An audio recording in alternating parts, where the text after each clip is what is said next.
From suffering to service, transformation is amplified when we use our experiences to support others.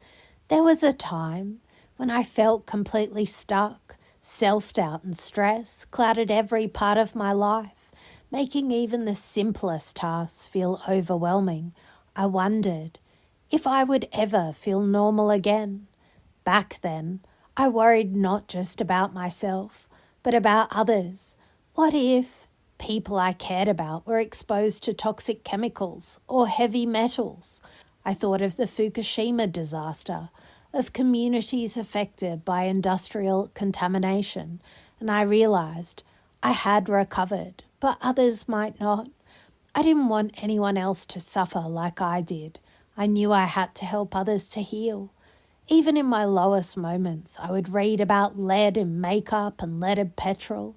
For decades, these everyday products exposed millions to toxic effects, silently harming children's brains.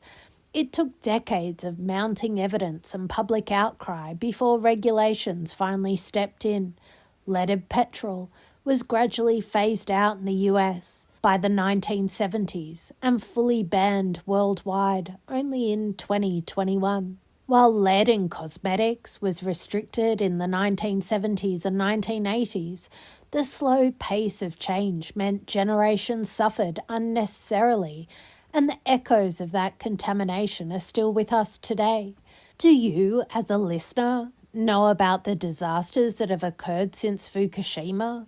Here are 3 major environmental incidents involving heavy metals, events with far-reaching impact, similar in scope to nuclear disasters in terms of human and ecological consequences. 1. 2025.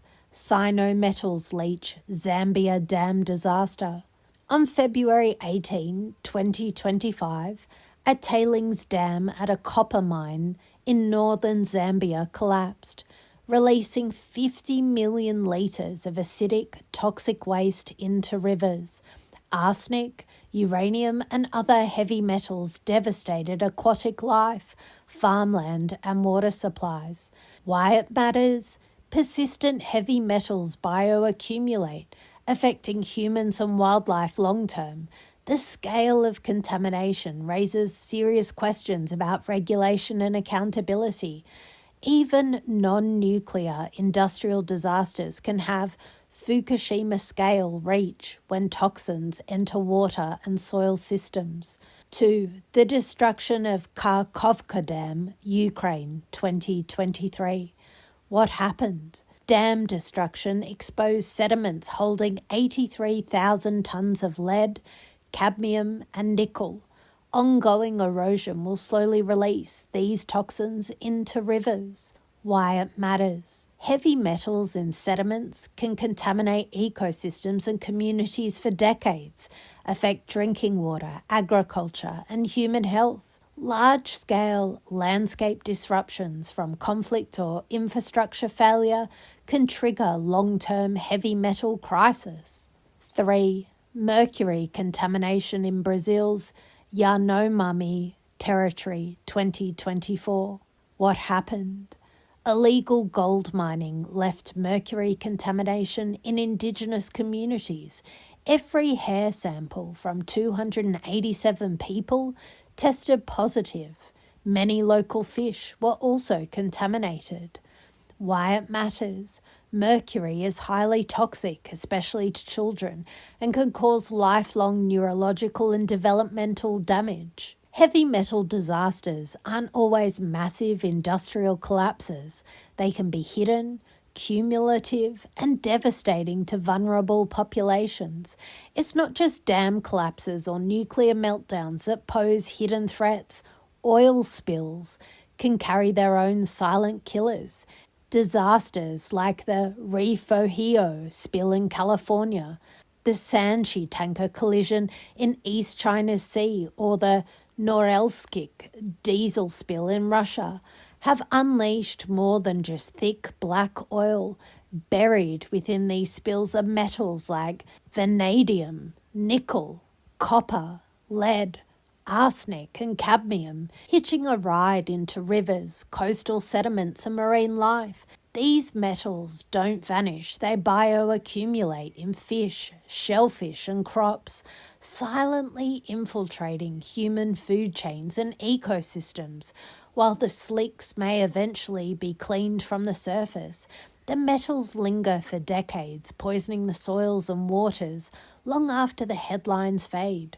Oil disasters in this sense are not just environmental shocks, they are slow-motion heavy metal catastrophes, invisible yet devastating, with consequences that ripple across generations. Imagine a vast tanker ablaze in the Red Sea, its crude cargo ticking like a time bomb under scorching sunlight and relentless waves. The threat isn't just oil slicks. It's the invisible load of heavy metals lurking beneath the surface. In the Red Sea's coastal sediments, studies have found elevated levels of lead, cadmium, copper, zinc and arsenic, metals that cling to particles, hitch rides on marine life and quietly creep into food chains. When a spill occurs, these already contaminated waters, the disaster becomes magnified. Hydrocarbons coat the surface, but metal drop, settle, bioaccumulate and persist. Just like radiation in a nuclear accident, the danger here is long-term, hidden and devastating in its reach. We may focus on the oil, but the metals are the silent killers. Generations may inherit their damage long after the pumps stop working. Fukushima was primarily a nuclear disaster, but from a hazard perspective, these heavy metal events share key features: long-term environmental contamination, soil, water, food chain, acute and chronic human health effects, complex, prolonged cleanup and remediation challenges. Key themes: heavy metals persist and bioaccumulate, affecting generations. Some disasters are highly visible, others, like mercury contamination, remain hidden. Cleanup is costly and technically challenging. Vulnerable populations, children, remote communities, ecosystems suffer most. Water and food systems interconnect, meaning these disasters ripple far beyond their origin, turning pain into purpose. As I healed from my own health struggles, I realized that my experience gave me empathy and understanding for those affected by toxic exposures like heavy metal contamination.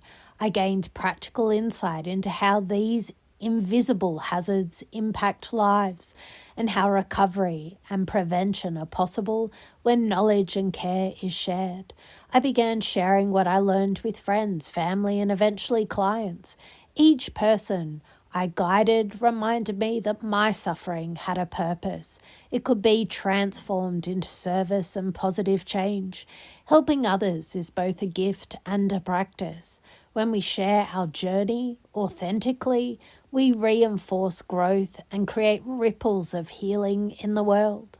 Mini exercise. Identify one way you can support someone else on their wellness journey. An encouraging word, sharing a tip, or simply listening. Commit to taking this action this week. Consider joining or forming a community focused on healing and wellness. Connection amplifies learning, resilience, and the power of service. The world needs you. Mindfully yours, Julie.